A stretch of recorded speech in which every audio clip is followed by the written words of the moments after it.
Welcome to the Deep Dive. We dig into true stories, pulling out insight to help you understand, well, the hidden complexities all around us. Today, we're diving into a really gripping true crime story. It's pieced together from police reports, family accounts, and it seriously challenges how you think about trust and betrayal. It unfolds almost like a movie, where the real danger is hiding right under your nose. Let's try and paint a picture for you. Imagine this. It's dusk. The air's heavy, thick with diesel fumes. You hear this constant roar horns blaring, vendors shouting, microbuses rumbling everywhere. It's a huge public transport hub, just chaotic energy. And there's this cold autumn chill in the air. It feels a bit unsettling, maybe. Amidst all this chaos, you spot a young guy, early 20s. He looks sharp, well-dressed, confident. But there's something else, a flicker of anticipation, maybe nervousness. He keeps checking his watch, scanning the crowd, like he's looking for someone specific. Then his phone buzzes. He answers, talks really low, hushed tones. You can barely hear him over the noise. His eyes lock onto this microbus, parked a little way off. The inside looks dim. Someone inside waves him over. He hesitates just for a second, glances around one last time. And then he walks towards it, steps inside, the door slides shut, that metallic thud, it just echoes. And just like that, he's sealed inside. His whole world is about to go dark. Okay, let's unpack this. It's the chilling story of Shady, a young man whose life just completely shattered right there in the middle of everything. From an investigator's viewpoint, that moment, stepping into the bus. What does that immediately say to you? Well, it screams pre-planning, doesn't it? And a targeted victim. Shady's normal routine, his feeling of safety, it was being systematically taken apart. This wasn't random, it was calculated. And it really makes you ask, doesn't it? How well do you actually know the people closest to you? Especially when someone's vulnerability is being exploited like that. Right. And Shady, well, he wasn't vulnerable in the usual sense, was he? He was young, vibrant, 20s, really key to his family's business. They had this prosperous auto parts set up in Obor. People liked him, respected him, financially comfortable, real pillar in the community. His family owned several shops, and he managed the main one. His only flaw, if you can even call it that, was maybe he had a few romantic relationships. So pretty normal for his age, right? Mm-hmm. And his dad trusted him completely with the business, especially in 2017 when his parents went on Hajj, that big pilgrimage to Mecca. And that's such crucial context. Shady wasn't just, the son. He was the rock. Economically, emotionally, especially with his parents gone. So that stability, that foundation, that's exactly what was targeted, which makes his disappearance even more jarring for you listening to this. And the fact that his younger brother, Fad, was the one left to deal with it initially, it just adds another layer of tragedy. Yeah, and Shady's routine was like clockwork. Leave for work 9 a.m., manage the main shop, leave at 7 p.m. sharp, let the workers close up. That's how it was the first 2 days after his parents left. Normal. But then, that third evening, something was wrong. Fad, his younger brother, calls him at home, worried because Shady hadn't shown up. Shady's phone, off, which was really, really unusual for him. So Fad calls the shop. Workers say, yeah, he left at 7 p.m., but nobody knew where he went. That sudden silence, the phone off, from someone usually so predictable. How big a deal is that in the first hours? Oh, it's huge. That immediate break in the pattern, the phone off when it never is, that's the first major red flag. It tells you right away, this probably isn't just him being late. It's a serious deviation. It signals potential trouble immediately. Every second after that becomes critical. The worry was just starting to set in when, boom, 9:03 to 8 p.m., a call comes through. But it's not to Fad. It's to Shady's uncle, who also lived nearby in Obor. Unknown number. And the voice on the other end, ice cold, demands 1 million Egyptian pounds, EGP. That's the local currency. Pay up, or Shady disappears forever. Shady's uncle, totally reeling, demands to talk to him. And then they put Shady on. His voice is strained, terrified. He's begging his uncle, get the money, hurry. He sounds like he's trying to say something else, something important maybe. And then you hear this awful sound like a blow. Then, just silence. The call cuts off. Wow. Okay, so calling the uncle, knowing the parents were away for Hajj, what does that specific choice tell you about who might be behind this? Well, that's where the mind games really start, isn't it? Targeting the uncle, knowing the parents are unavailable. It's not random. It's deliberately hitting a known weak spot, that level of inside info. Whether it came from Shady himself under duress or the kidnappers already knew, it points to something much more calculated than just a random kidnapping. It suggests real preparation, not just luck. And Shady's voice, that terror followed by the violence. It tells you the danger is immediate and very real. Yeah. The uncle, completely panicked, tries calling back the number. Straight to off, no connection. He rushes over to Shady's place, finds Feigned. They race to the police station together, report the kidnapping. And getting that report in immediately is so vital. In kidnappings, time is everything. It's the difference between maybe finding someone and not. Those first details can make or break the whole investigation. Every single second counts. The police jump right on it. First thing, trace that kidnapper's number. And the result is immediate. And, well, suspicious. The number's brand new, completely untraceable, only used for that one call. That just raises more flags, right? And this detail about the parents being on Hajj, the kidnappers knew. So it's one of two things. Either they had really intimate family knowledge, or Shady told them who to call. From an investigator's angle, which scenario is usually like the more chilling one to face right away? That's a really key question. If Shady told them, it suggests he knew them, which immediately makes it personal, a betrayal. If they knew independently, that points to surveillance, planning, a coldness that's frankly terrifying. Either way, it's definitely not random. But the inside job possibility, that complicates everything, makes the family question everyone. Who else could be involved?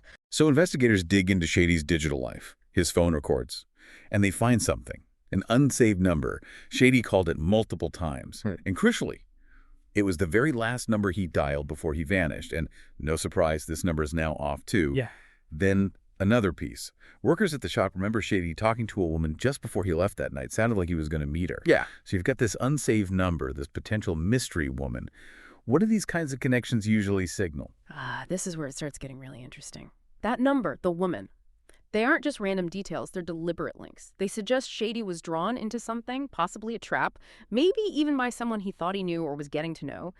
These are the first real threads pulling Shady directly towards his abductors. It starts to narrow the possibilities. Okay, so 2 incredibly tense days go by. Silence. Then, another twist. Shady's parents get back from Hajj, and almost immediately they get a call. Same chilling voice, same demand, 1 million EGP. But this time, there's a deadline. 10 days. And again, just like that, the phone cuts off, goes silent. Continuing the demands after days of silence. It's a strategy. It keeps the pressure on, now targeting the parents directly. It just reinforces that whoever this is, they know the family's movements intimately. They're timing these calls to cause maximum distress. It's psychological torture, plain and simple. Meanwhile, the police keep digging. Cell tower data throws up something puzzling. Shady's phone had moved towards the 10th stand, which is like this massive public transport hub. Seems totally wrong for Shady, right? Guy owns his own car. Why is he hanging out there? Even stranger, police show his picture around. And several people say, yeah, I saw him at the 10th stand. And not just once, but days before he disappeared. So a wealthy guy with a car, repeatedly going to a busy bus station. What does that suggest to you, that discrepancy? Yeah, you really have to wonder, don't you? Someone like Shady with his own car, going to a place like the 10th stand multiple times. It wasn't for transport. It strongly suggests prearranged meetings, maybe clandestine ones. He was being drawn there for a specific reason by someone, making himself a potential target in that crowded place. 10 more agonizing days tick by after the parents got that call. Nothing. Shady's phone, still off. The kidnapper's number, silent. That mystery number he last called, also silent. The new girl is just a ghost. No leads. It's now been 12 days since Shady vanished. The family must be beside themselves. That total silence after the deadline, combined with zero information, it would just amplify the torment. They'd be swinging between hope and absolute despair. It's a calculated way to just wear them down completely. And then, the worst possible news. Near Manyal, in Old Cairo, people find a plastic bag. Inside, a body, severely disfigured. Clearly a young man, 20s. They report it immediately. Police arrive, note the description matches Shady's missing person report. They have to call the family. Identification is almost impossible because of the disfigurement. Only the clothes. Given that gut-wrenching feeling that maybe it's him. The level of disfigurement, it tells you so much about the intent. It wasn't just about killing him. It was about erasing him, making identification, making detection as hard as possible. It's a brutal attempt to obstruct justice. And the family having to rely on just clothes, it highlights the sheer brutality involved. DNA tests come back. It's Shady. Just devastating for the family. They'd held on to that sliver of hope. The forensic report confirms he was strangled. His hands and feet were bound with strong rope. There was a heavy stone tied to his leg, clearly done to make sure his body stayed submerged in the Nile, hidden. But here's the most chilling part. Forensics estimate Shady died over 2 weeks earlier, which means he was killed almost immediately after he was abducted. All those ransom calls. To the uncle, to the parents, they were a complete sham. A cruel act put on while Shady was already gone. This changes everything, doesn't it? Completely. Yeah. For you listening, for the investigators.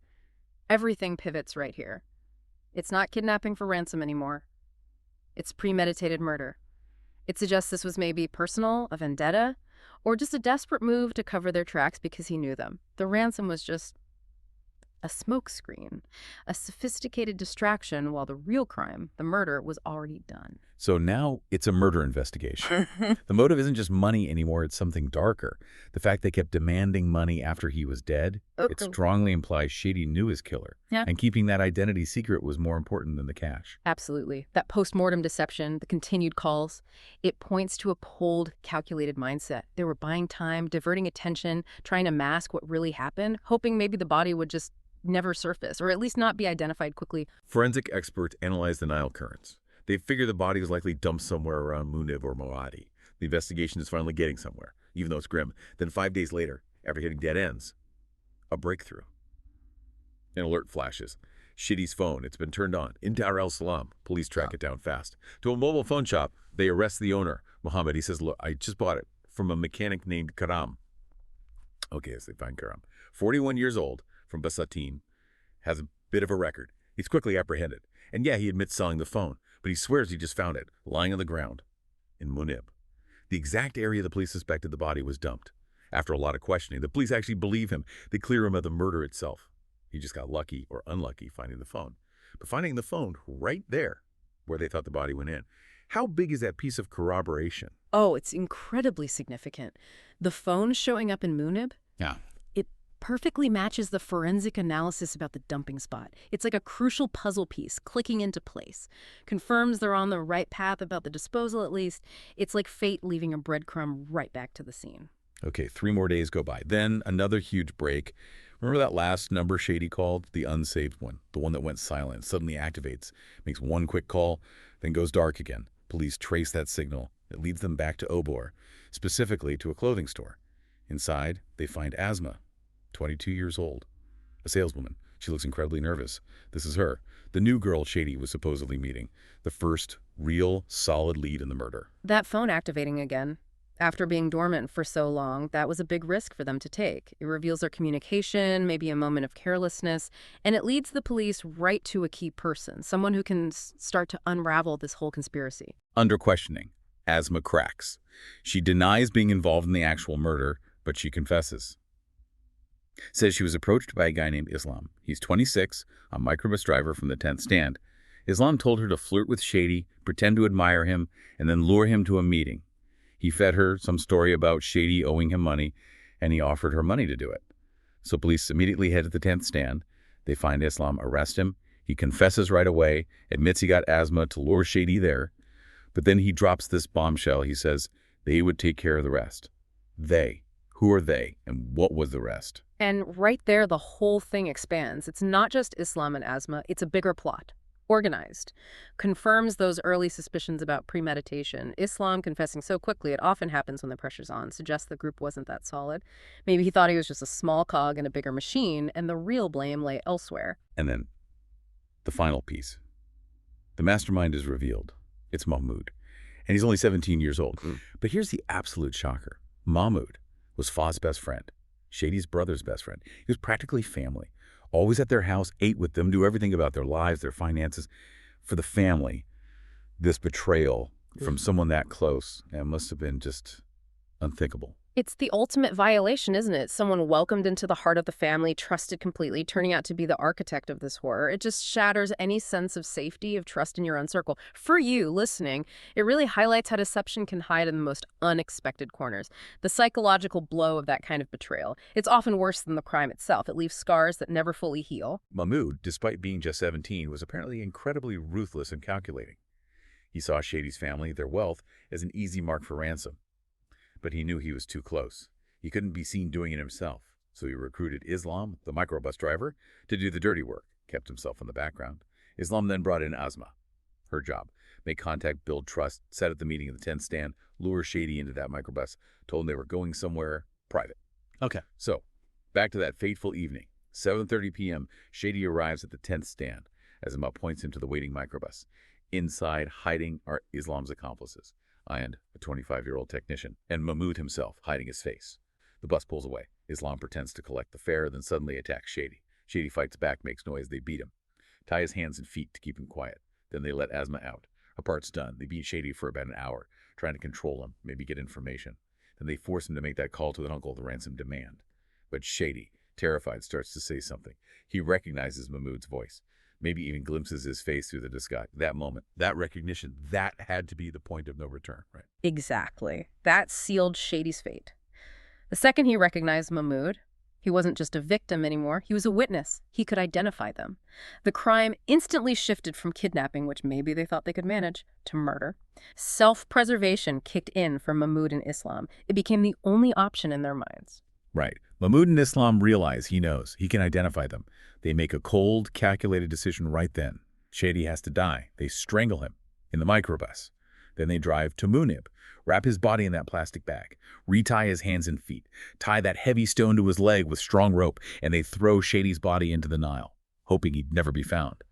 Mahmoud then tells Islam, keep making the ransom calls. Maintain the fiction that Shady's alive. It's only later, when they hear the body's been found, that Mahmoud orders everyone, stop the calls, turn off your phones, disappear. The detail in the disposal, the bag, the rebinding, the stone, it shows such a deliberate effort to destroy evidence, prevent identification, and the cold planning by a 17-year-old. Not just the murder, but continuing the ransom charade afterwards. It shows a chilling level of calculation, a complete disregard for life even after the act. It's the ultimate brutal cover-up. So what does this all really mean for you listening to this? For Shady's family, the devastation was absolute. Finding out that their trusted friend, someone they treated like a son, was the one who orchestrated this nightmare. Mahmoud, just 17, masterminded a plot that ended in murder, shattering their entire world, leaving this deep, permanent scar of betrayal. Yeah, this case is just a stark, chilling reminder about trust, about human nature, how complex it can be. It really forces you to question your assumptions, doesn't it? To look beneath the surface, even with people you think you know well, and it shows the extreme lengths people will go to for what they think they can gain, even if it means profound betrayal, cold-blooded murder. All of them, Mahmoud, Islam, Ahmed, Asmaa, they eventually faced justice. But for Shady's family, that shadow of betrayal, that wound, it probably never fully heals. And this deep dive into Shady's story, it leaves you with a really provocative thought, I think. How do you truly protect yourself, protect your family, when maybe the biggest threat isn't a stranger, but someone you welcome into your home, someone close? Regardless of their age or how much you think you know them, it really challenges you to rethink the very nature of trust itself.